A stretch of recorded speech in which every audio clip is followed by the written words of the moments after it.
بسم الله الرحمن الرحیم. شانګله ټاپ نه هوموپیت ډاکټر صاحب سرشت تاسو ته مخاطب یم.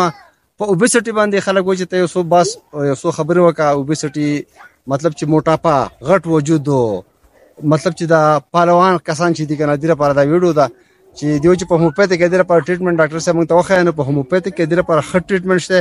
خو دې سره سره به تاسو دا یو مهرباني وکړئ چې په خوراک کې به پال وکړئ. مطلب چې پاسپورت خوراکونه شو، غټه غوښه شوه، دیګي چاول شو، بریاني شوه، په هوټل کې خوراکونه شو، د دې نه لږ خوله کنټرول کړئ.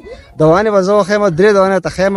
یو به فوکس کریم دي، هغه به د ګېډه باندې لګوئ سحر ماښام، د هغې سره به کمیږي. بل یې سره پټولیکا بیري ګولۍ دي، پټولیکا بیري ډراپس دي، دا به ورسره استعمالوئ. انشاءالله 2-3 میاشتې استعمال سره به ستاسو دا مسله حل کېږي. خو ډوډۍ به کموئ، وزن دې سره ورزش په خپل جاري ساتئ. لکه اوس موږ راوتي یو نن دا شانګله ټاپ ته راغلي، چکر ته راغلي یو که نه، دغه شان چکر له به وځئ، سهار واک کوئ، نیمه ګنټه واک کوئ. انشاءالله تعالی صحت په ټیک کېږي، وزن په کمیږي. په دعاګانو کې مې یاد ساتئ د مزید ویډیوګانو لپاره.